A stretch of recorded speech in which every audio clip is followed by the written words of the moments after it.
Have you ever thought about a time when entire communities believed they could communicate with the divine through secret ceremonies hidden from the public eye? Imagine living in a world where rituals so strange and mysterious were commonplace that even the most powerful leaders sought initiation. These weren't just random gatherings, they were ancient Greek mystery cults, organizations shrouded in secrecy and steeped in tradition. Today, we're diving deep into 30 of the strangest practices from these secretive groups, practices so intriguing that their echoes still ripple through history. From sacred drinks brewed for enlightenment to ecstatic dances performed to connect with the gods, these cults held ceremonies that boggle the mind. What drove people to participate in such bizarre rituals? Why were these mysteries protected with such fervor? Stick with me, because over the next few minutes, we're going to uncover the hidden world of these ancient practices. You'll discover everything from secret rites tied to the goddess Demeter to wild celebrations honoring Dionysus. There's a reason these cults have fascinated historians and mystics alike for centuries, and by the end of this video, you'll understand why. So, are you ready to unravel the secrets of the ancient Greek mystery cults? Let's get started. Let's begin our journey into the hidden world of the Eleusinian Mysteries, perhaps the most renowned of all ancient Greek mystery cults. This secret society was centered around the worship of Demeter, the goddess of agriculture, and her daughter Persephone, whose myth involves a poignant story of loss and renewal. The rites held in the city of Eleusis drew participants from all walks of life, from common citizens to the most powerful leaders of Greece. The initiation process was shrouded in mystery, with details guarded so fervently that they remain largely unknown even today. However, we do know that it involved three main stages: the lesser mysteries, which served as a preparation phase, and the greater mysteries, which included a grand procession from Athens to Eleusis and culminated in the most secretive and sacred rituals. These rites were believed to offer initiates not only a deeper connection with the divine but also a promise of a better afterlife. A central element of the Eleusinian Mysteries was the kykeon, a sacred drink consumed during the ceremonies. Its exact composition remains a subject of debate, but it likely contained barley, water, and herbs. Some historians suggest it may have had psychoactive properties, enhancing the mystical experience of the participants.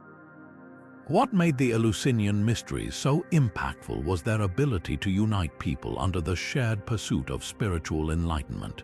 For centuries, their secrets were zealously protected, ensuring that the rituals retained their air of mystery and exclusivity.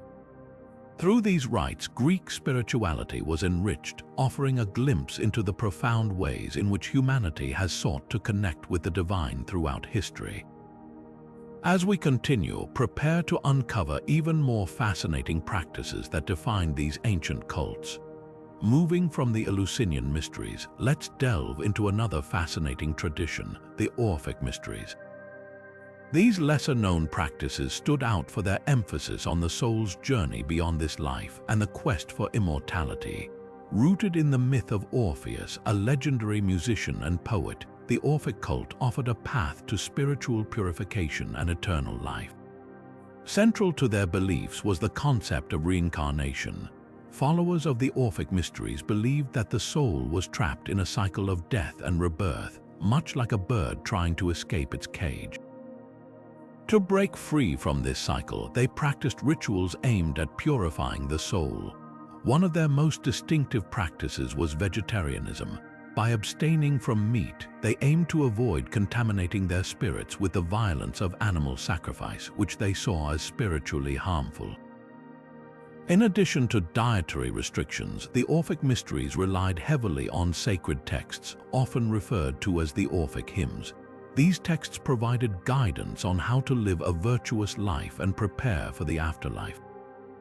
But their unique contribution to ancient spirituality was their use of gold tablets, known as Orphic tablets.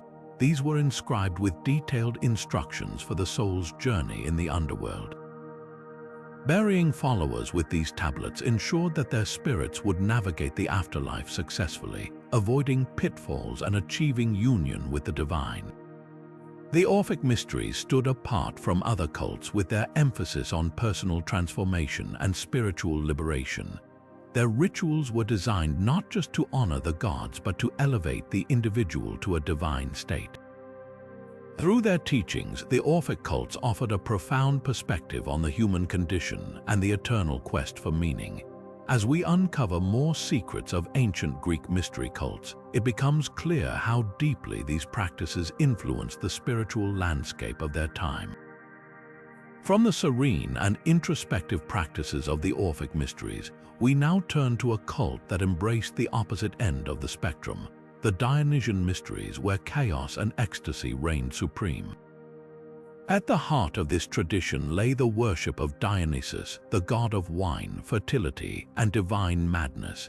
His followers, known as Bacchantes or Maenads, sought to transcend the boundaries of earthly existence through wild rituals that pushed the limits of human experience. One of the most striking aspects of the Dionysian Mysteries was their emphasis on ecstatic revelry. Initiates engaged in frenzied dances that were said to induce trance-like states, freeing their spirits from the constraints of the physical world. Music played a central role in these rituals, with the pounding rhythms of drums and the lilting melodies of flutes creating an immersive atmosphere designed to stir the soul. Drinking wine, a sacred offering to Dionysus, further heightened this sense of liberation, blurring the line between mortal and divine. But perhaps the most controversial element of the Dionysian Mysteries was the practice known as sparagmos, or the tearing apart of animals. This act symbolized the god's own mythic dismemberment and resurrection, serving as a powerful reminder of the cyclical nature of life, death, and rebirth. By participating in sparagmos, followers believed they could achieve a profound connection with Dionysus, allowing them to tap into his transformative power and experience spiritual renewal. Despite their wild reputation, the Dionysian Mysteries held deep spiritual significance for their participants.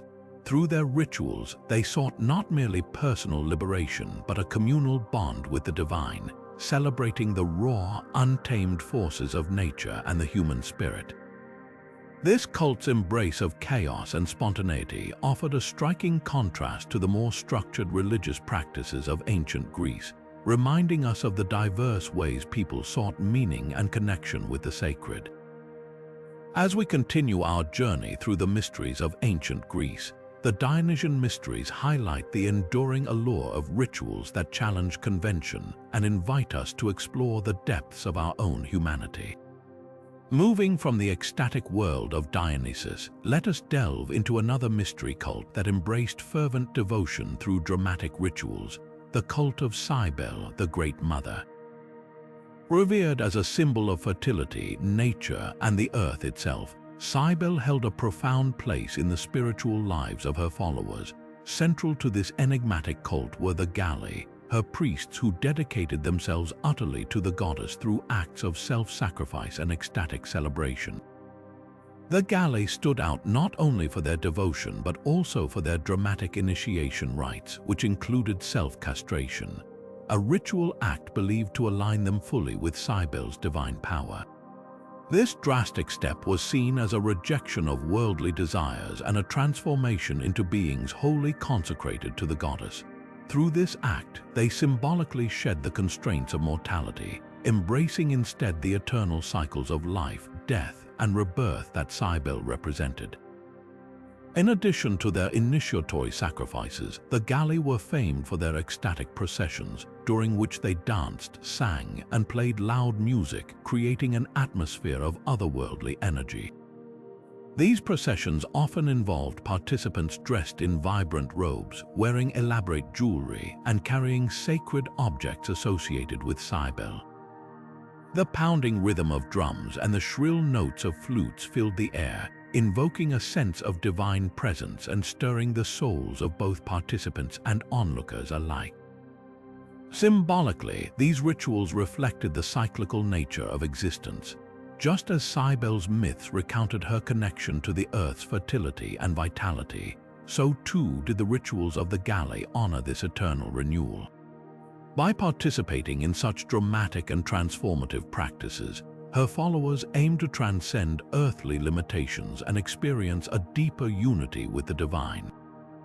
The cult of Cybele, with its dramatic rituals and fervent devotion, offers a glimpse into how ancient people sought to bridge the gap between human life and the divine through acts of profound commitment and celebration. As we explore further into the mysteries of ancient Greece, the practices of Cybele's cult remind us of humanity's enduring quest for meaning, connection, and transcendence in the face of life's mysteries. Shifting now to another fascinating chapter in the tapestry of ancient Greek mystery cults, let us explore the worship of Isis, the Egyptian goddess who captivated the hearts and minds of Greek devotees. As the lines between cultures blurred, the cult of Isis emerged as a vibrant fusion of Egyptian and Greek spiritual traditions, offering its followers a unique path to divine connection. Isis, revered in Egypt as the goddess of motherhood, magic, and fertility, found a new home in Greek lands where her mysteries took on a distinctly Hellenistic flavor. Central to her cult were elaborate initiation rites, which promised her followers not only a deeper understanding of the divine but also personal transformation. These initiations often involved a symbolic journey through the realms of life, death, and rebirth, echoing the myth of Isis and her search for her husband Osiris. Participants would undergo purification rituals, including fasting and ritual baths, preparing their minds and bodies for the sacred experience ahead. In addition to these transformative ceremonies, the cult of Isis was renowned for its healing practices. Temples dedicated to the goddess became centers of healing, where the sick sought relief through prayers, offerings, and divine dreams. It was believed that Isis could reveal cures to her faithful in visions, offering solace and recovery to those who placed their trust in her. Rituals involving sacred water, drawn from the Nile or from local springs, were also common, symbolizing purification and renewal. The blending of Egyptian and Greek religious traditions in the worship of Isis created a rich tapestry of beliefs and practices. Greek devotees adapted elements of Egyptian iconography, incorporating them into their own artistic and ritual expressions. Statues of Isis often depicted her as a serene figure, wearing the traditional headdress of Egyptian royalty, yet surrounded by Greek-style columns and decorations. This cultural synthesis not only enriched the religious landscape of ancient Greece, but also highlighted the interconnectedness of ancient civilizations. Through the mysteries of Isis, her followers found a bridge between the earthly and the divine, a path that transcended cultural boundaries and united people in a shared quest for spiritual fulfillment. The cult of Isis stands as a testament to the enduring appeal of mystery cults, where the sacred and the human came together in a dance of faith and devotion. As we continue our journey into the heart of ancient Greece's sacred traditions, the influence of Isis reminds us how ideas and beliefs traveled far beyond their origins, shaping the spiritual lives of people across the ancient world. Moving from the rich tapestry of the cult of Isis, we now delve into another intriguing chapter of ancient Greek mystery cults, one that traveled beyond Greece and left its mark on the Roman world, the enigmatic cult of Mithras. This secret society, centered around the god Mithras, emerged as a powerful force among Roman soldiers, offering them a deep sense of brotherhood and spiritual fulfillment in the face of uncertainty and hardship. The cult of Mithras was characterized by its secretive gatherings in underground temples known as Mithraea. These chambers were often hidden away from public view, designed to evoke a mystical atmosphere that enhanced the rituals performed within. The Mithraea were dimly lit spaces adorned with symbolic imagery of the god Mithras slaying a bull, a central act in the cult's mythology. This act, known as the tauroctony, held profound meaning for followers, symbolizing cosmic harmony and the life-giving power of sacrifice. Initiation into the cult of Mithras was a rigorous and transformative process, involving a series of stages that tested the aspirant's physical and mental fortitude. Members advanced through ranks, each step bringing them closer to the divine mysteries. Rituals included reenactments of the bull sacrifice, communal meals, and prayers, all conducted in an atmosphere of secrecy that reinforced the bonds between members. The appeal of the cult of Mithras to Roman soldiers lay in its promise of strength, protection, and eternal life. Its teachings emphasized moral discipline, courage, and loyalty, virtues highly valued in military life. Moreover, the shared experiences within the Mithria fostered a sense of camaraderie and unity, making the cult an attractive choice for those seeking spiritual solace and belonging in a harsh world. Despite its widespread popularity, the origins of the cult of Mithras remain shrouded in mystery. Historians speculate that it may have roots in Persian religious traditions, though its exact path to the Roman Empire is still a subject of debate.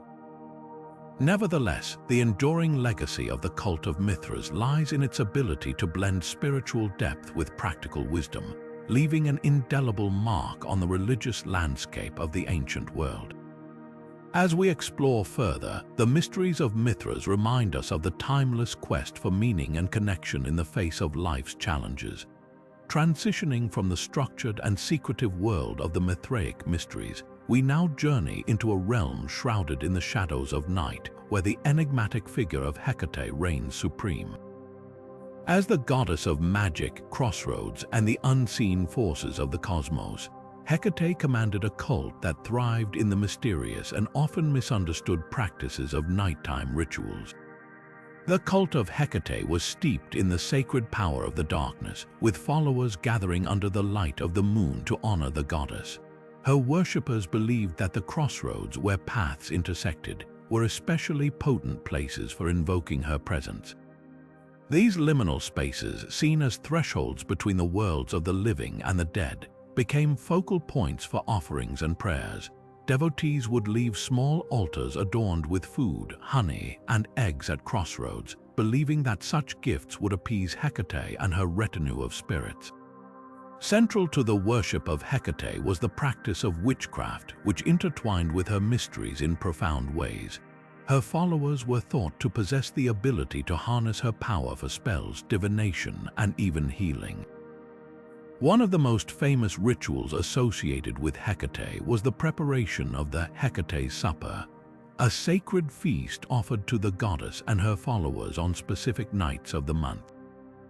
This meal often included offerings like garlic, fish, and bread, items believed to be especially favored by the goddess. Hecate's mysteries were not just about magic and offerings, they also carried a deep symbolic weight. The goddess was revered as a guide for those navigating the uncertainties of life, death, and the afterlife.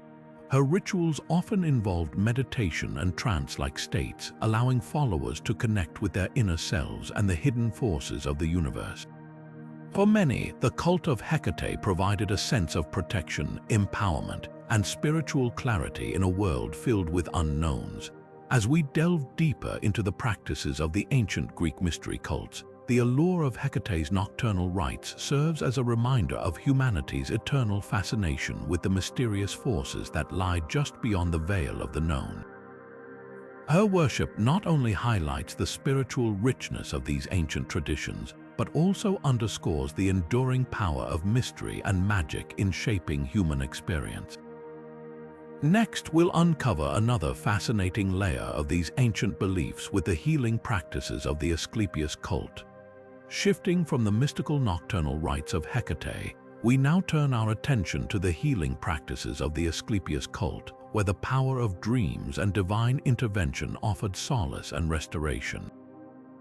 Asclepius, the renowned Greek god of medicine and healing, presided over a network of temples known as Asclepia, which served as sanctuaries for those seeking relief from illness or injury. At the heart of the Asclepius cult's practices was the concept of incubation, a ritual in which devotees would sleep within the temple grounds in hopes of receiving curative dreams sent by the god himself. These sacred slumbers were believed to reveal remedies, diagnoses, or even direct healing through divine intervention. Before entering the temple, followers underwent purification rituals such as bathing and offering sacrifices to prepare themselves for the sacred experience. In some cases, priests would interpret the dreams, providing guidance or medical advice based on the visions received. A key symbol in the Asclepius cult was the snake, an emblem of regeneration and renewal due to its ability to shed its skin. Temples often housed non-venomous snakes that were free to roam, representing the presence and blessings of Asclepius. These serpents were sometimes used in rituals where they might lick or touch the afflicted areas of a devotee, believed to hasten healing.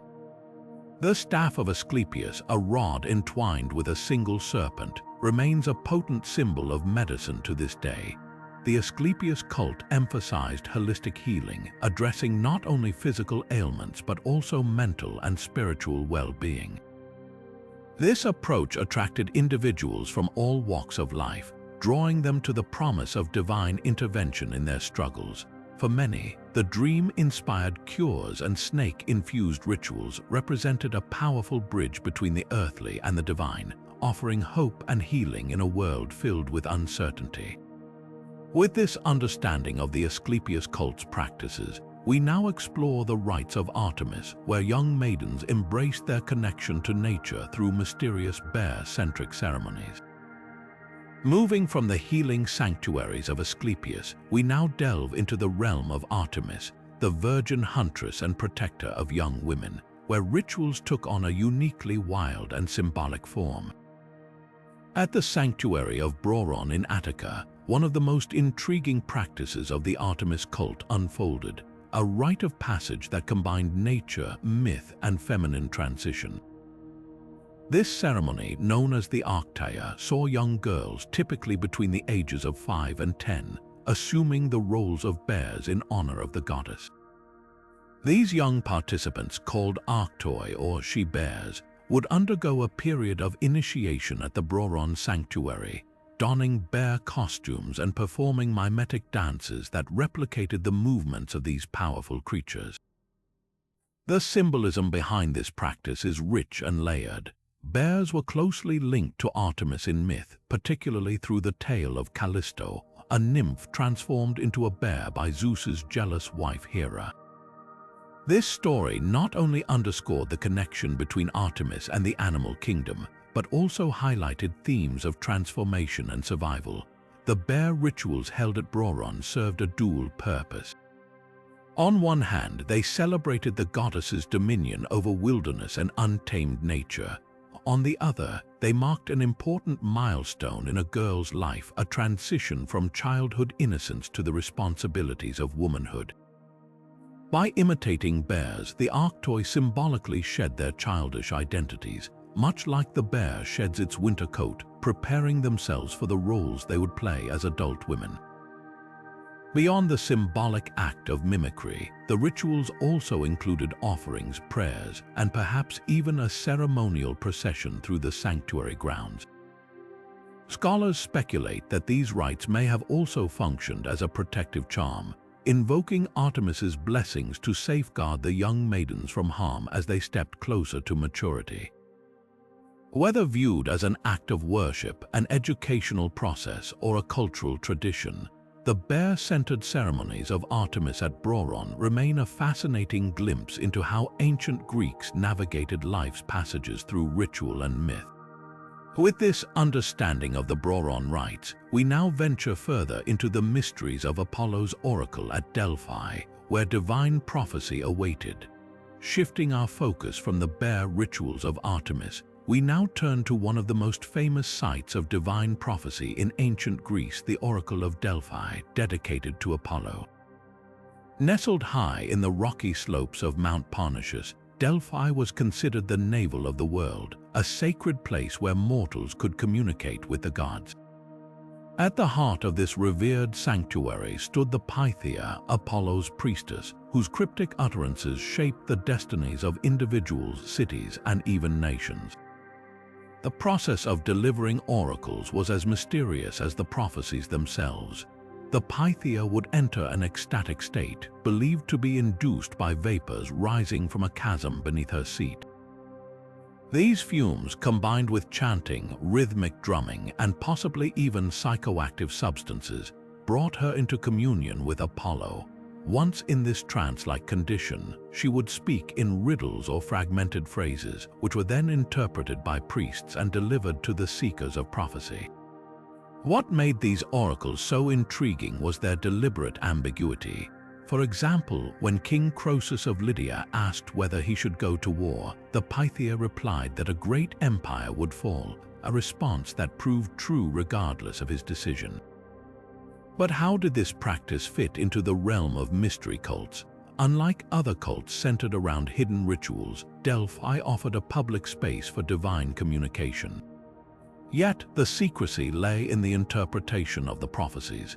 Only the initiated understood the deeper meanings behind the Pythia's words, making the experience more profound for those who had undergone preparatory rites. Initiates often prepared themselves through purification rituals, fasting, and offerings, believing that a clean mind and body were essential to receiving divine guidance.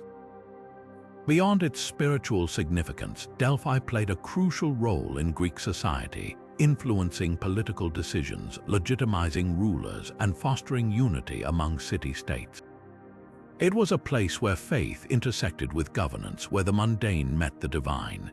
As we leave the echoing halls of the Temple of Apollo, we move on to explore another fascinating cult, one that delves into the mystical teachings of Hermes and the pursuit of divine wisdom. The cult of Hermes and the Hermetic Mysteries bring us deeper into the world of ancient Greek esotericism, where the boundaries between philosophy, spirituality, and practical wisdom blur. Hermes, the messenger of the gods and patron of travelers, thieves, and thinkers, was also revered as a guide to deeper truths. The Hermetic traditions, named after Hermes Trismegistus, or Hermes the Thrice Greatest, were not confined to Greece but had roots in Egyptian mysticism as well. This blend of Greek and Egyptian ideas created a rich tapestry of teachings centered around alchemy, astrology, and the pursuit of divine knowledge. At the heart of the Hermetic Mysteries lay the belief that all things are interconnected, and that through understanding the hidden workings of the universe, one could achieve spiritual liberation. Initiates into these mysteries were introduced to secret rituals and texts that offered insights into the nature of reality, the soul, and the divine. One of the most famous texts, the Corpus Hermeticum, served as a guide for seekers of truth, combining philosophical reasoning with mystical revelation. These writings emphasized the importance of self-knowledge, urging followers to know thyself as a path to understanding the cosmos. Alchemy, a central practice in the Hermetic tradition, was more than just the pursuit of turning lead into gold. It symbolized the transformation of the soul, the refinement of the inner self through spiritual alchemy. Practitioners believed that just as metals could be purified and elevated, so too could the human spirit reach higher states of being. This pursuit of transformation was achieved through secret rituals, meditative practices, and the study of sacred symbols. What set the Hermetic Mysteries apart was their emphasis on intellectual exploration alongside ritual practice. Followers were encouraged to think deeply, question the nature of existence, and seek answers beyond the surface level. This combination of philosophical inquiry and mystical experience made the Hermetic tradition a fertile ground for innovation and insight, influencing thinkers throughout the centuries. As we delve further into this fascinating practice, we see how the cult of Hermes bridged the gap between the sacred and the philosophical, offering an intriguing path to enlightenment. With this understanding, we now turn to the next chapter, where we uncover the mysteries of Persephone and her symbolic journeys into the underworld. Moving from the intellectual pursuits of the Hermetic Mysteries, we now descend into the darker, more mysterious realm of Persephone and her cult's symbolic journeys into the underworld. The story of Persephone, daughter of Demeter, is one of abduction, transformation, and renewal, a powerful myth that resonated deeply with the ancient Greeks and inspired a rich array of practices centered around death and rebirth. The rituals associated with the cult of Persephone were not mere reenactments of her myth, but profound spiritual exercises meant to mirror her journey. Initiates undertook symbolic descents into the underworld, often through nocturnal ceremonies held in caves or underground chambers. These settings created an atmosphere of mystery and awe, allowing participants to feel the weight of mortality and the hope of resurrection. The descent was not only a physical act but a spiritual one, representing the transformation of the soul and its eventual return to the light. Central to these rituals was the promise of rebirth, a concept deeply tied to the agricultural cycle that Persephone's myth embodies. Just as she spends part of the year in the underworld and returns to the surface to herald spring, so too did the initiates believe they could transcend the fear of death and embrace the inevitability of renewal. This belief was reinforced through offerings, prayers, and the use of sacred objects, all designed to connect the participants with the divine presence of Persephone. Interestingly, the cult of Persephone also emphasized the importance of personal accountability and moral conduct. Initiates were often reminded that their actions in life would determine their fate in the afterlife, a teaching that aligned with broader Greek ideas about justice and righteousness. This blend of spiritual symbolism and ethical guidance made the Persephone cult a profound source of comfort and insight for those seeking meaning in the face of life's uncertainties. As we explore this practice, it becomes clear how the symbolic journeys into the underworld provided a framework for understanding the cyclical nature of existence and the promise of new beginnings. With this in mind, our journey into the strange practices of ancient Greek mystery cults continues, leading us next to the power of music and poetry in the Orphic Mysteries. The next stop on our journey into the strange practices of ancient Greek mystery cults takes us to the powerful role of music and poetry within the Orphic Mysteries. Imagine a world where the notes of a lyre and the rhythm of chants held the key to unlocking the soul's deepest mysteries. This was the essence of the Orphic cult, where music and poetry were far more than artistic expressions. They were tools for spiritual enlightenment and transformation. At the core of the Orphic Mysteries lay the belief that music possessed the ability to bridge the earthly and the divine. Followers of Orpheus, the legendary musician who charmed both living and dead with his lyre, viewed hymns and songs as sacred acts capable of purifying the soul and invoking divine favor. These rituals often took place in secluded settings, where the harmonious vibrations of stringed instruments and the cadence of chanted verses created an otherworldly atmosphere. Participants would immerse themselves in these musical ceremonies, allowing the melodies to guide them toward a state of heightened consciousness and spiritual rebirth. The lyre, in particular, held a special place in Orphic practices. It was believed that playing this instrument could align the soul with cosmic harmonies, reflecting the ancient Greek understanding of the universe as a grand symphony. Initiates learned specific hymns and chants, each attributed with the power to evoke different aspects of the divine. For example, certain hymns were sung to call upon the favor of the gods, while others were used to cleanse the soul of impurities and prepare it for its journey after death. Moreover, the Orphic Mysteries emphasized the transformative power of poetry. Followers believed that carefully crafted verses had the ability to shape the soul's destiny, offering guidance through life's challenges and preparing individuals for the afterlife. These poetic hymns were often inscribed on tablets and carried by initiates as they journeyed into the unknown, serving as both protection and instruction. By integrating music and poetry into their rituals, the Orphic cult offered its followers a profound path to spiritual growth and understanding. This practice not only enriched their lives but also left a lasting legacy, influencing later religious and philosophical traditions.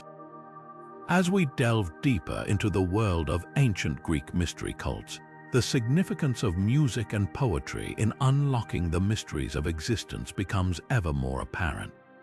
Next, we uncover the enigmatic rites of the Kabiri on the island of Samothrace, where initiation was steeped in secrecy and symbolism. Shifting gears from the melodic rituals of the Orphic Mysteries, we now turn our attention to the enigmatic practices of the Kabiri cult, located on the mystical island of Samothrace.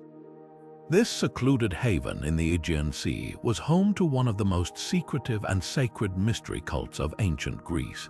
The Kabiri Mysteries revolved around a group of enigmatic deities believed to offer protection, ensure fertility, and guide souls through the afterlife. The Kabiri cult was renowned for its initiation rites, which drew devotees from all walks of life, including merchants, sailors, and even high-ranking politicians.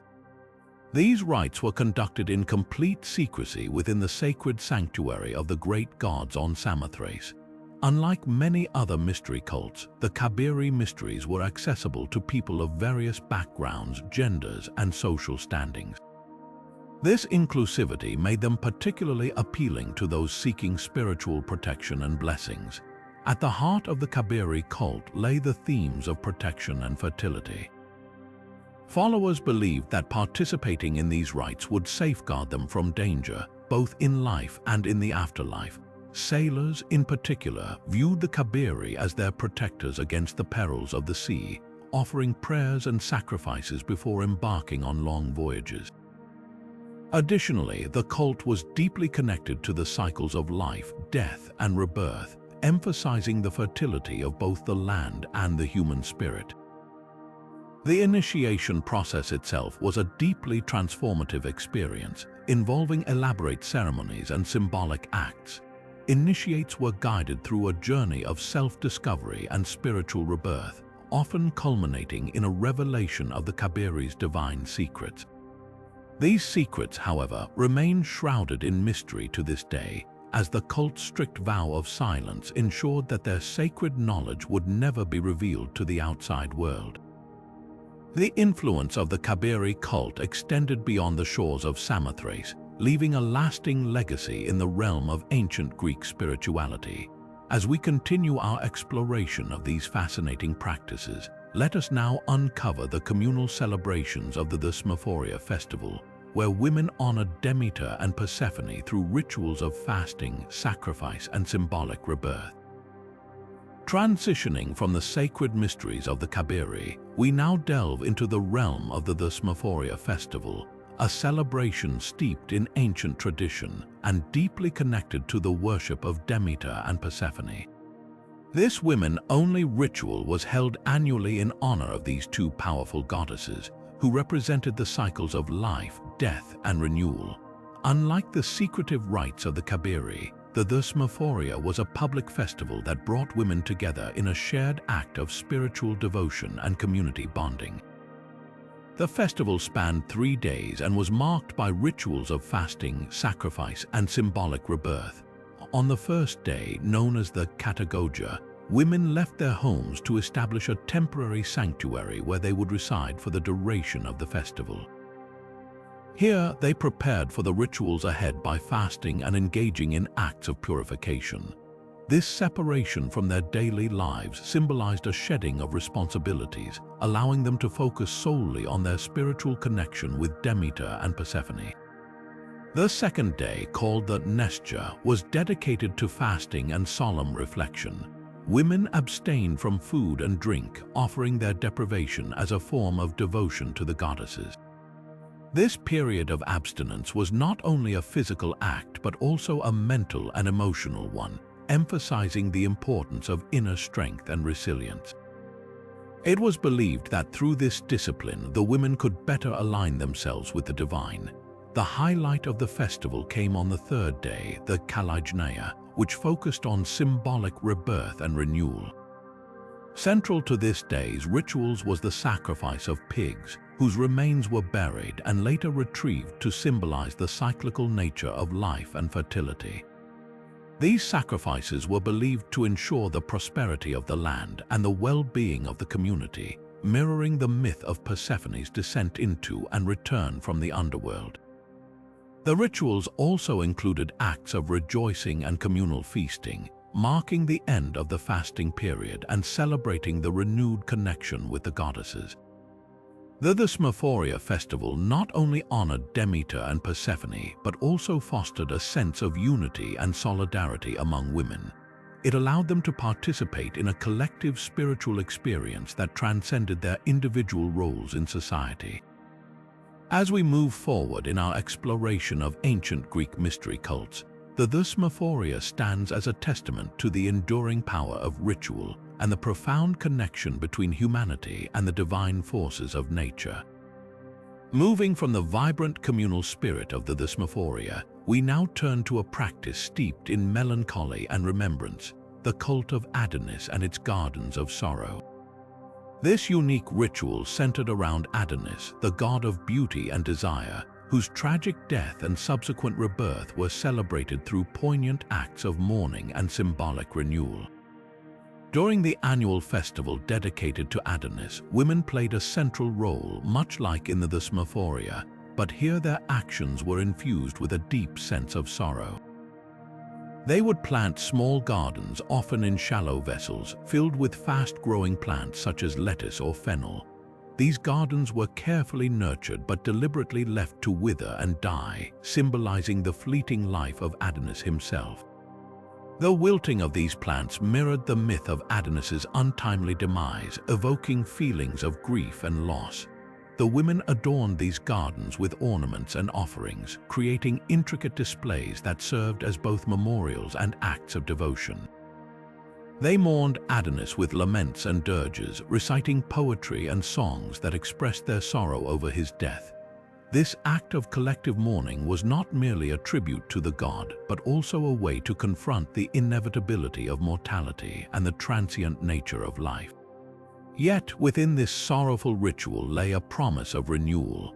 Just as Adonis was believed to return from the underworld, the planting and eventual decay of the gardens represented a cycle of life, death, and rebirth. By participating in this practice, the women reaffirmed their belief in the continuity of existence and the cyclical patterns of nature. The gardens of sorrow, though tinged with sadness, ultimately served as a reminder of hope and regeneration. This interplay between grief and renewal makes the cult of Adonis an emblematic practice of ancient Greek spirituality, highlighting how mystery cults intertwined personal emotions with broader cosmological themes. As we continue our journey through these ancient rituals, the Gardens of Sorrow offer us a window into the complex ways in which the Greeks understood and celebrated life's dualities. In the next segment, we will explore another fascinating mystery cult where music and dance take center stage in communing with the divine. Transitioning from the profound reflections of the Gardens of Sorrow, we now delve into a practice that embodies the opposite end of the emotional spectrum, the cult of the Corybantes and their exhilarating ecstatic dances.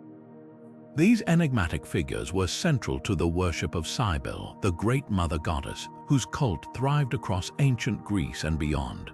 Known for their frenzied and vigorous dances, the Corybantes played a pivotal role in the rituals dedicated to this powerful deity. The Corybantes were not just dancers but spiritual mediators who used music and movement to bridge the gap between the earthly and the divine. Armed with drums and cymbals, they created a cacophony of sound that was both hypnotic and invigorating. This rhythmic assault on the senses served a dual purpose. It both honored Cybele and induced a trance-like state in the participants. As the beats grew faster and the clang of cymbals resonated through the air, the dancers would lose themselves in the intensity of the moment, transcending their everyday consciousness and connecting with the divine. This practice was not mere spectacle. It was deeply symbolic, representing the wild chaos that lies beneath the surface of order and structure. The Corybantes dances were a celebration of life's raw energy, a tribute to the untamed aspects of nature that Cybele embodied. By surrendering to the rhythm and letting go of their inhibitions, the dancers symbolically returned to a primal state, echoing the cyclical rhythms of life and death that were central to Cybelean worship. Moreover, the inclusion of percussion in these rituals was deliberate. The reverberating sounds of drums and cymbals were believed to have a purifying effect, driving away evil spirits and creating a sacred space for communion with the goddess. This auditory feast was complemented by the physical exertion of the dancers, whose movements became increasingly frenetic as the ceremony progressed. The combination of sound and motion was thought to awaken a deeper connection with the divine, offering participants a glimpse into the mystical realms that lay beyond the mundane. As we explore the cult of the Corybantes, we see how the ancient Greeks incorporated both the contemplative and the ecstatic into their spiritual practices. Where the gardens of sorrow invited introspection and mourning, the ecstatic dances of the Corybantes embraced vitality and joy. Both practices, though seemingly opposite, reflect the same fundamental truth. The human experience is a tapestry of contrasts woven together by the threads of life and death, grief and exultation. In our next segment, we will uncover yet another dimension of mystery cult practices, where the power of music and poetry shape the path to enlightenment. Shifting from the raw energy of the Corybantes' ecstatic dances, we now journey into a realm where creativity and divine inspiration converge, the cult of the Muses. Revered as the embodiment of artistic and intellectual enlightenment, the Muses were central figures in ancient Greek spirituality, serving as conduits to the divine spark that fuels human ingenuity. The Muses were not merely mythical beings, they were active participants in the lives of poets, musicians, and thinkers. Their worship spanned a variety of rituals, each designed to invoke their blessings and channel their creative influence. One of the most common practices involved the recitation of poetry under the influence of their divine presence. Poets would gather in sacred spaces, dedicating their verses to the Muses in hopes of receiving a surge of inspiration that elevated their work to new heights. Music also played a pivotal role in these mysteries. The lyre, often associated with Apollo, was a favored instrument in rituals honoring the Muses. Its melodic strains were believed to awaken the mind, creating an environment ripe for creative thought. As the harmonious notes filled the air, participants would often engage in dance, using movement as a means of deeper connection with the Muses. This triad of poetry, music, and dance formed the cornerstone of their worship, each element reinforcing the others in a holistic celebration of artistry and intellect. Beyond the artistic realm, the cult of the Muses extended into the intellectual sphere. Philosophers and scholars sought their guidance in unraveling the mysteries of the cosmos, believing that the Muses could illuminate the path to truth. Temples and sanctuaries dedicated to them became hubs of learning and innovation, attracting individuals from all walks of life who were eager to tap into the divine wellspring of knowledge. What made the cult of the Muses unique was its emphasis on collaboration between humans and the divine. By engaging in these rituals, participants were not merely seeking inspiration, but actively forging a partnership with the Muses to unlock their full potential. This cooperative relationship underscored the belief that creativity was not solely a human endeavor but a shared journey with the gods. As we delve further into the mystifying world of ancient Greek cults, the next segment will reveal how the nymphs were venerated in association with sacred springs, blending nature worship with spiritual practice. Moving from the harmonious synergy of poetry, music, and dance in the cult of the Muses, we now enter a more serene yet mystical realm where nature and spirituality merge, the cult of the nymphs. Revered as guardians of sacred springs, caves, and natural landmarks, the nymphs were seen as divine manifestations of the natural world. Their veneration was deeply intertwined with the Greeks' respect for the environment, transforming everyday locations into sacred spaces imbued with spiritual significance. At the heart of this cult lay the worship of nymphs at their sacred springs, which were believed to possess healing and purifying properties. Devotees would visit these sites, often bringing offerings such as flowers, honey, or small libations of wine as gestures of gratitude and reverence. These acts of devotion were not merely symbolic, they were seen as essential transactions between humans and nature spirits, reinforcing the symbiotic relationship between mortals and the divine forces of the earth. Purification rituals played a crucial role in the practices associated with the nymphs. Participants typically bathed in the sacred waters, believing that the act cleansed them both physically and spiritually. This purification process was thought to bring them closer to the nymphs, preparing their bodies and souls for divine favor. In some cases, these rituals were preparatory steps for larger ceremonies or rites of passage, emphasizing the importance of cleanliness and purity in religious observance. Beyond their role in purification, the nymphs were also considered powerful nature spirits whose presence brought fertility and vitality to the land and its inhabitants. Caves dedicated to these deities often served as sanctuaries where individuals could seek refuge, reflect, or commune with the divine. Offerings left at these sites were believed to invoke blessings for bountiful harvests, successful marriages, and even protection against misfortune. What set the cult of the nymphs apart was its accessibility. It wasn't confined to a select few but embraced by people from all walks of life. Farmers sought their blessings for abundant crops, travelers prayed for safe journeys, and couples hoping for children turned to the nymphs for guidance and support. This widespread veneration underscored the universal appeal of the nymphs as benevolent guardians of nature and well-being. Through their connection to sacred springs and caves, the nymphs embodied the ancient Greek reverence for the natural world, bridging the gap between humanity and the divine. As we continue our exploration of ancient Greek mystery cults, the next segment will uncover the wild revelries of the Pan cult, where music and dance celebrate the untamed beauty of the natural landscape. Leaving behind the tranquil embrace of the nymphs and their sacred springs, we now venture into a realm of untamed ecstasy, the cult of Pan. Revered as the god of shepherds, flocks, and wild places, Pan was a central figure in ancient Greek worship, embodying the primal energy of nature. His devotees gathered in remote mountain settings away from civilization, where the boundaries between human and divine blurred in a celebration of life's raw vitality. Central to the Pan cult were its wild revels, characterized by uninhibited music, dancing, and an intimate communion with the natural world. Followers believed that through these ecstatic rituals, they could connect directly with Pan, embodying his mischievous spirit and untamed essence. Instruments such as the syrinx or panpipes played a crucial role in these celebrations, their haunting melodies echoing through the valleys and invoking the presence of the god.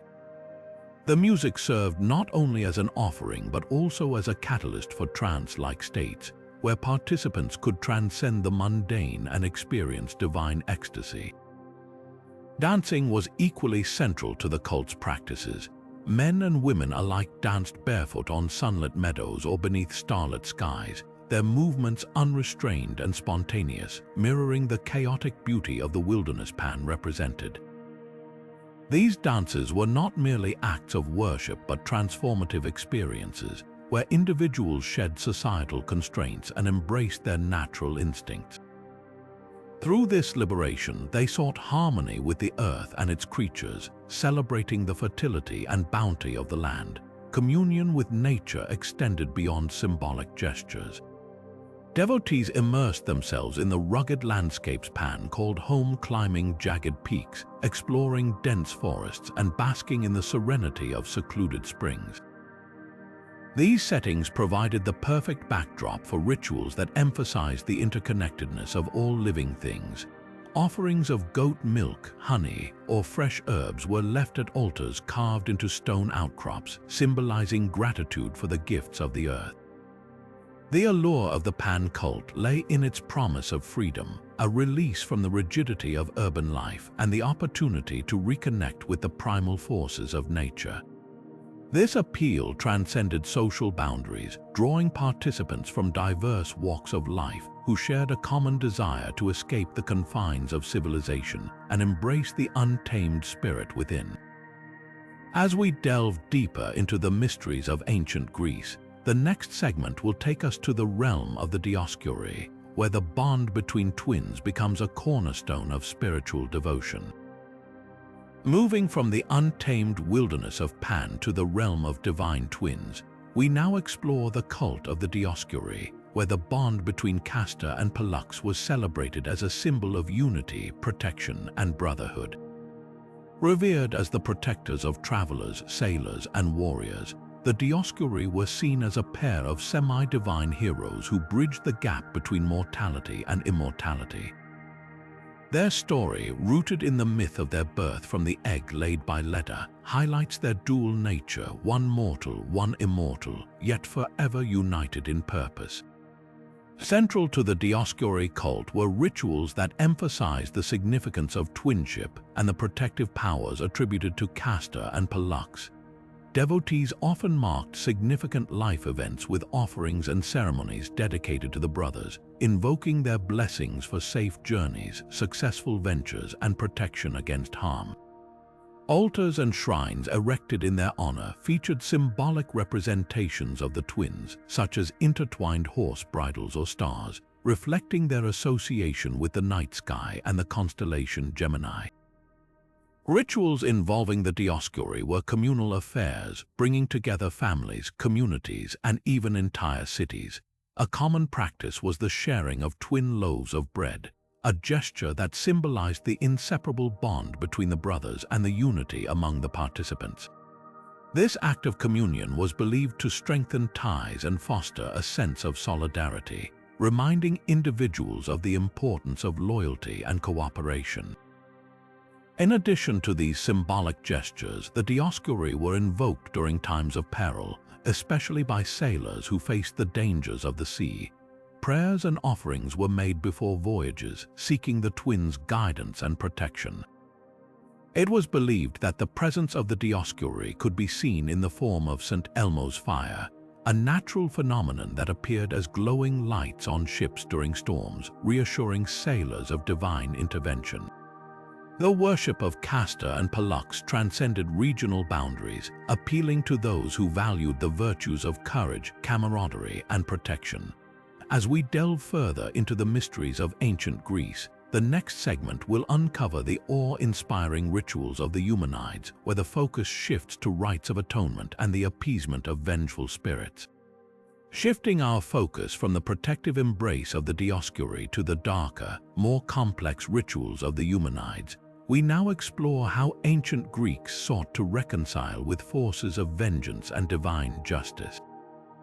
Known as the Furies in their more fearsome aspect, the Eumenides were vengeful spirits associated with retribution, primarily tasked with punishing those who committed grievous moral or familial transgressions.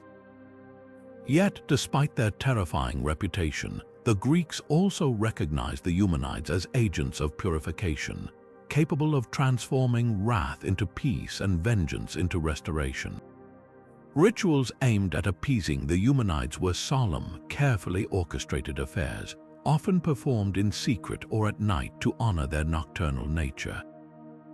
A common practice involved the offering of black animals such as sheep or pigs, whose blood was believed to placate the spirit's anger.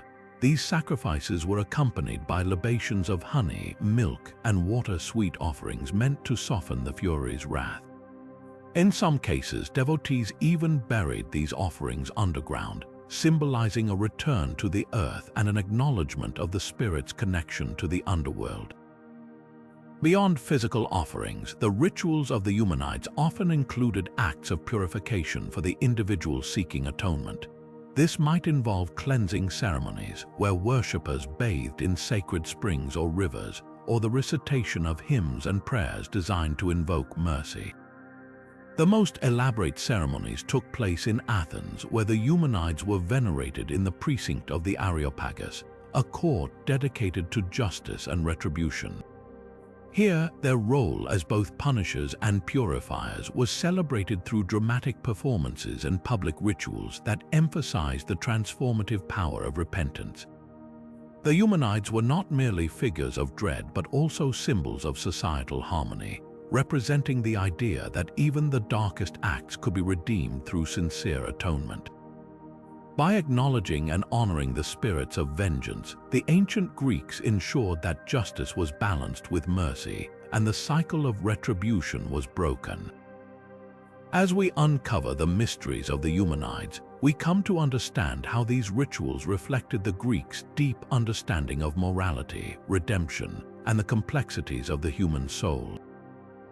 Transitioning now from the intricate rituals of the Eumenides to the profound mysteries surrounding the Moirai, we delve into how ancient Greeks sought to engage with the powerful forces of fate and destiny.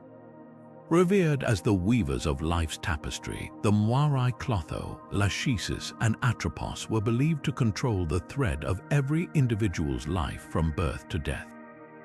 Despite their deterministic role, the Greeks did not view them as entirely immutable. Instead, they engaged in rituals and practices aimed at influencing or appealing to these enigmatic deities, hoping to secure a favorable fate or at least soften life's harsher decrees. The rituals dedicated to the Moirai were imbued with a sense of reverence and precision, reflecting the gravity of their divine authority. Offerings were a central component of these ceremonies, often including libations of honey, milk, and oil, which were believed to sweeten the fate's dispositions. Devotees also presented woven goods, symbolizing the Moirai's role as cosmic weavers, and some accounts suggest that sacrifices of sheep or goats were made to honor their dominion over life cycles.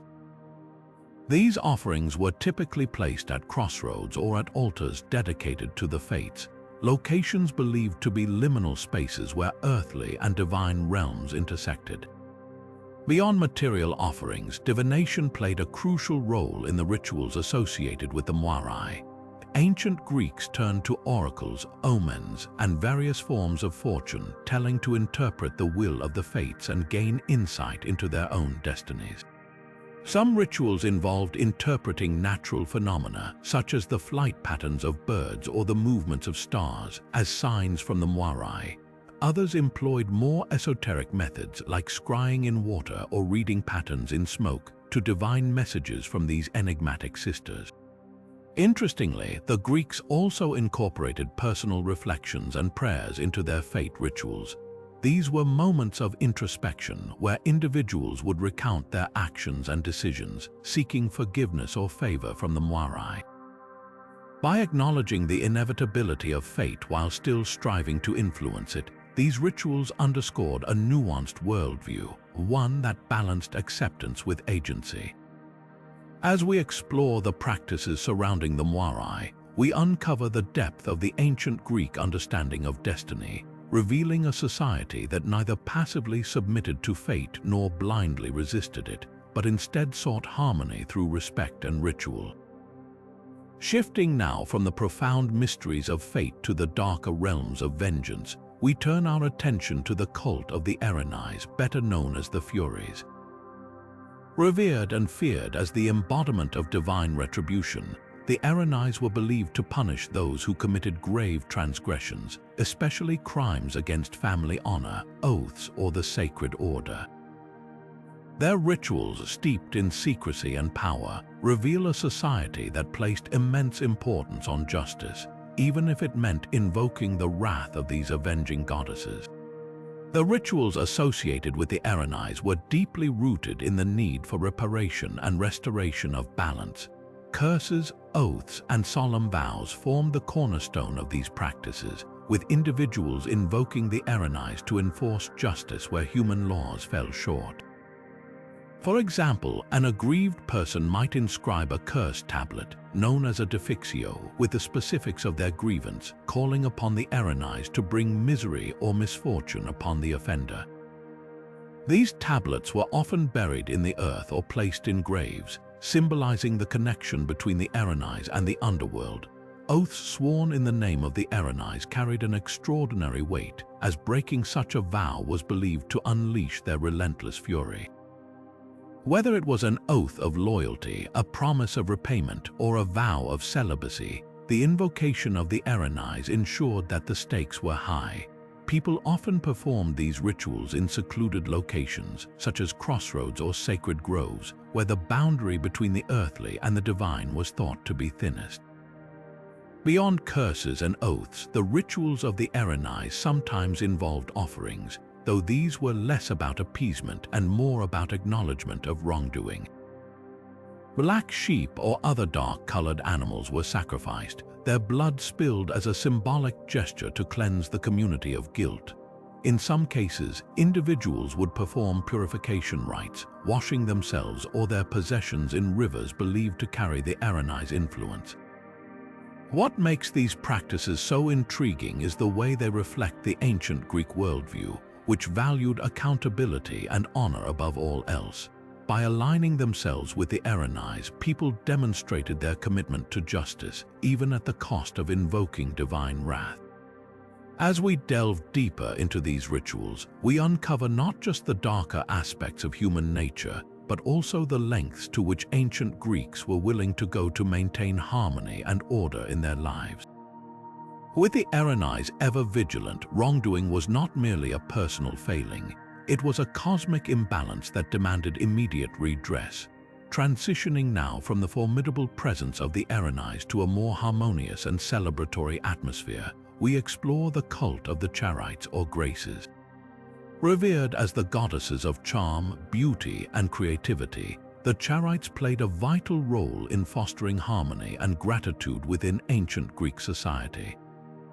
Unlike the darker rituals associated with the Erinyes, the practices centered around the Graces were vibrant and joyous, reflecting the Greeks' appreciation for life's pleasures and the beauty of human connection. The Charites were often depicted as three sister deities, Aglaea, Euphrosyne, and Thalia, symbolizing splendor, mirth, and good cheer, respectively. Their worship was believed to inspire a harmonious existence, promoting gratitude and goodwill among individuals and communities. Rituals honoring the Graces were typically festive, featuring offerings of flowers, sweet wines, and aromatic incense. These offerings were made at sacred sites dedicated to the Graces, such as temples and natural sanctuaries, often adorned with statues or reliefs depicting their radiant presence. One of the most notable aspects of their worship was the communal spirit that underpinned their rituals. Festivals celebrating the Graces often involved communal feasts, music, and dance, where participants would express their gratitude for the blessings of life. These gatherings were not only a way to honor the Graces, but also an opportunity for people to strengthen social bonds and foster a sense of unity. The rituals emphasized the importance of recognizing and appreciating the beauty and kindness present in everyday life, encouraging a mindset of gratitude and contentment.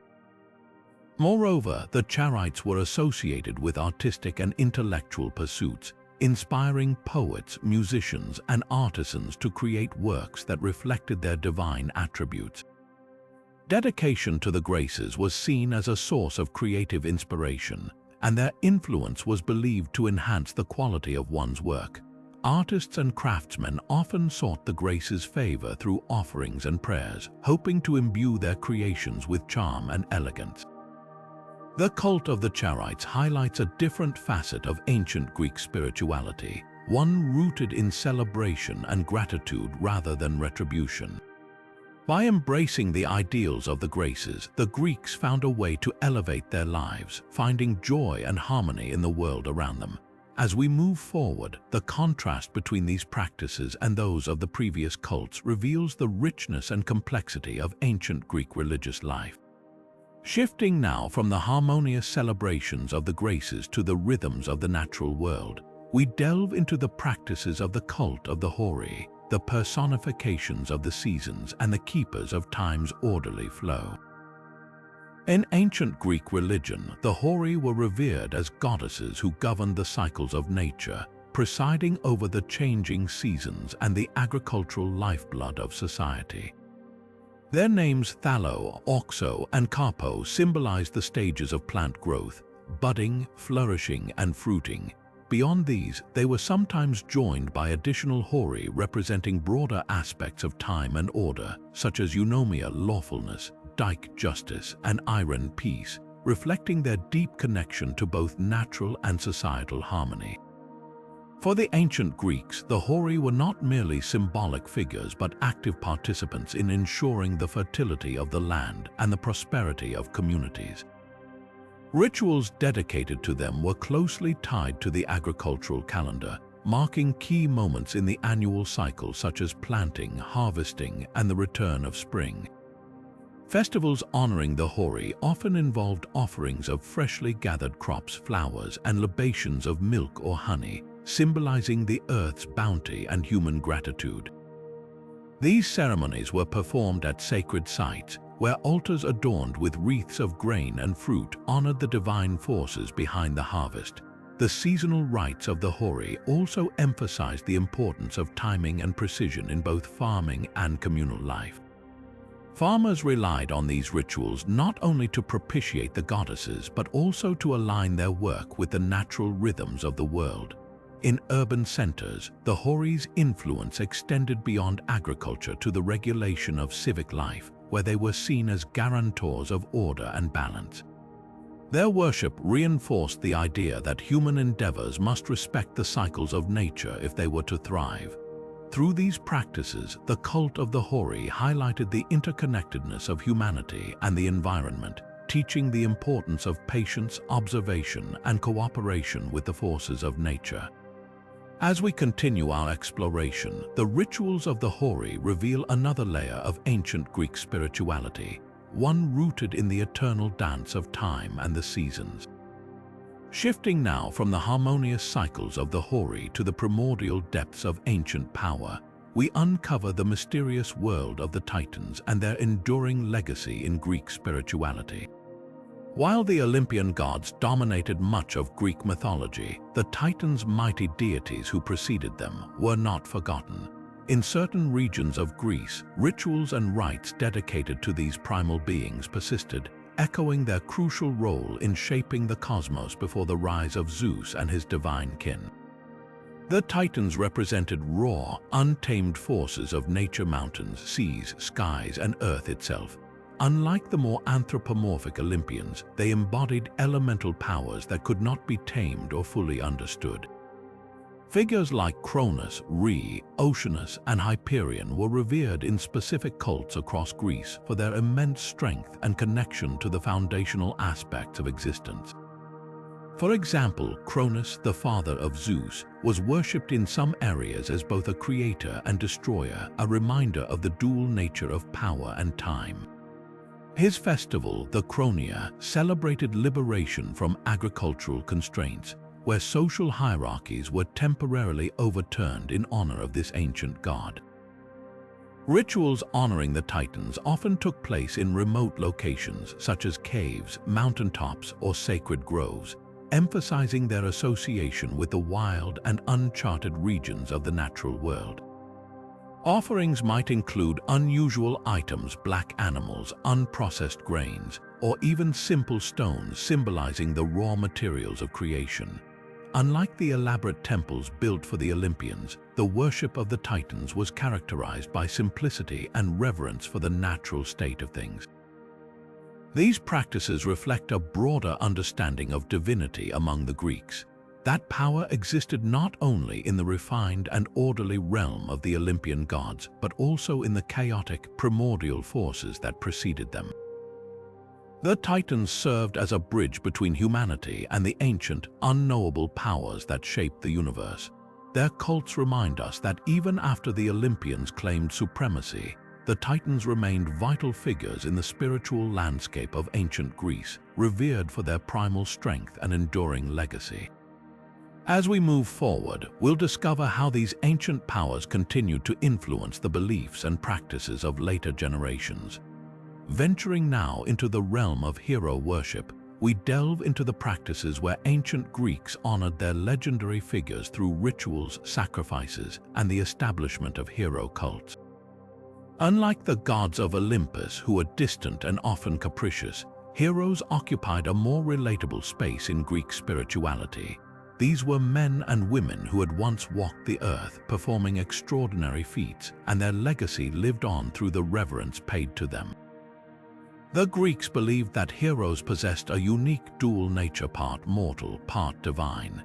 This made them intermediary figures, bridging the gap between humans and gods. Tombs and burial sites of heroes became sacred places where people gathered to pay homage.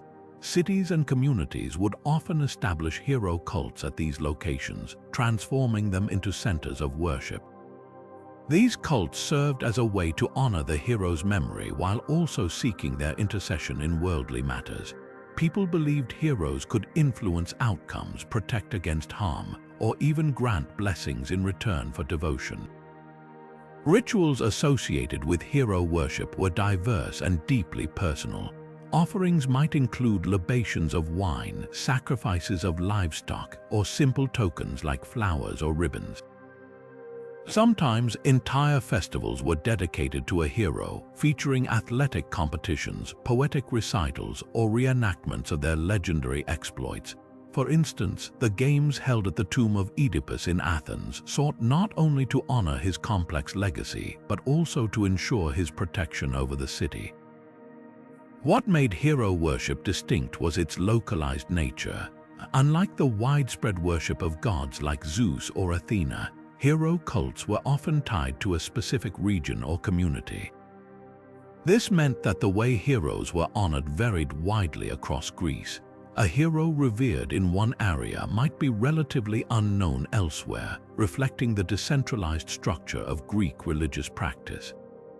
These cults reinforced communal identity and pride, as well as providing a sense of continuity with the past.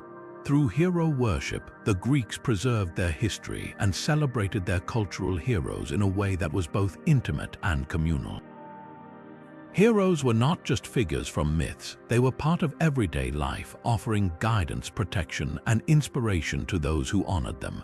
As we continue, we'll explore how these cults evolved and influenced later spiritual traditions. Shifting now from the veneration of heroes to the realm of the departed, we uncover the intriguing practices surrounding the cult of the dead and necromancy in ancient Greece. The Greeks had a deep connection to their ancestors, viewing them as potent spiritual entities capable of influencing the living world. This belief gave rise to rituals aimed at communicating with the deceased, as well as practices designed to appease spirits who might otherwise bring misfortune. Necromancy, the art of summoning and consulting the dead, played a significant role in these practices. Unlike hero worship, which celebrated the legacy of great individuals, the cult of the dead focused on more personal and immediate relationships, those with family members and ancestors. Necromantic rituals were performed at specific locations believed to be gateways to the underworld, such as tombs, caves, or crossroads. These ceremonies often involved offerings like blood sacrifices, libations, or even food, intended to nourish the spirits and gain their favor. One of the most famous sites for such rituals was the Necromanteon, located near the Ambracian Gulf in northwest Greece. It was considered a portal to Hades, where priests would conduct elaborate ceremonies to contact the dead. Seekers hoping to communicate with lost loved ones or gain insight through ancestral spirits would journey to this sacred place. Inside, they experienced a symbolic descent into the underworld, encountering eerie environments meant to replicate the journey of the soul after death. But necromancy wasn't just about communication, it was also a tool for protection and control. Restless spirits, known as larvae or phantoms, were thought to haunt the living if not properly honored. To prevent this, people performed rituals to appease these entities, leaving offerings at graves or creating shrines in their homes. For example, during the festival of Anthesteria, dedicated to the god Dionysus, Greeks celebrated the return of the dead by sealing their doors with pitch and conducting rituals to ward off malevolent spirits. The cult of the dead also emphasized the importance of proper burial rites. A body left unburied was believed to wander aimlessly, unable to find peace in the afterlife. This belief underscored the moral and social obligation Greeks felt toward their deceased, reinforcing community bonds and respect for the cycle of life and death. Exploring these practices, we see how the cult of the dead blended fear, reverence, and hope, creating a rich tapestry of rituals that connected the living with the world beyond. As we move forward, we'll delve into the final practice on our list, the mysterious altars dedicated to the unknown gods, transitioning now from the enigmatic cult of the dead to another fascinating aspect of ancient Greek spirituality. We explore the final practice on our list, the cult of the unknown gods and their mysterious altars. In a world teeming with divine figures, not all deities were known or understood by the Greeks. Some gods remained nameless, their identities forgotten or never fully revealed. Yet, rather than ignoring these anonymous powers, the Greeks chose to honor them with altars and rituals, acknowledging the unseen forces that influenced their lives. These altars to the unknown gods were often simple structures found in both public and private spaces. They served as places where worshippers could offer sacrifices and prayers, ensuring that no deity, known or unknown, was left unappeased. The practice stemmed from a deep-seated belief in the omnipresence of divine beings and the potential consequences of neglecting even the most obscure among them. By honoring the anonymous gods, the Greeks hoped to avoid inciting their wrath and instead gain their favor, ensuring prosperity and protection in their daily lives. Interestingly, the concept of unknown gods gained enough significance to even appear in historical texts. In Athens, for example, altars to the unknown gods were erected, reflecting the city's inclusive approach to spirituality. During times of uncertainty or crisis, these altars became focal points for collective worship, as people sought the aid of all possible divine forces. Such rituals often included offerings of incense, flowers, or small libations, accompanied by silent prayers or invocations. The practice also reveals a broader philosophical and theological perspective among the ancient Greeks. It suggests a humility in acknowledging the limits of human knowledge, as well as a willingness to embrace the mysterious and unexplained. This attitude aligns with the Greeks' fascination with the divine mysteries, which fueled the rise of their various cults and rituals. By dedicating altars to the unknown gods, they demonstrated a respect for the complexity of the cosmos and the acknowledgement that not all divine powers could be named or fully understood. As we conclude our journey through the strange and captivating practices of ancient Greek mystery cults, the cult of the unknown gods serves as a poignant reminder of the Greeks' reverence for the divine in all its forms, known and unknown. Their rituals, while aimed at appeasing anonymous powers, ultimately reflect a profound connection to the spiritual world that transcended the boundaries of human understanding. In summary, the 30 strange practices of ancient Greek mystery cults that we've explored reveal a rich tapestry of spiritual beliefs, rituals, and mysteries that shaped the lives of those who participated. From the Eleusinian Mysteries with their sacred rites to the Dionysian revelries that embraced ecstatic abandon, these practices demonstrated an incredible diversity in their forms and purposes. Each cult had its own secrets, whether it was the pursuit of immortality through the Orphic Mysteries or the connection to the divine through the rituals of the cult of Cybele. These practices were not just religious acts but profound expressions of human spirituality, reflecting the deep-seated desire to understand the universe and one's place within it. The secrecy surrounding these cults added to their allure, creating an air of mystique that continues to captivate us today. Initiates were often sworn to secrecy, ensuring that the knowledge and rites remained exclusive, which in turn contributed to their enduring fascination. By exploring these practices, we gain insight into the complexities of ancient Greek spirituality and the lengths to which people went in their search for meaning and connection with the divine. Moreover, the influence of these mystery cults extends beyond ancient Greece, shaping later religious traditions in both the East and the West. Concepts of initiation, symbolic death and rebirth, and the pursuit of spiritual enlightenment have found echoes in various religions throughout history.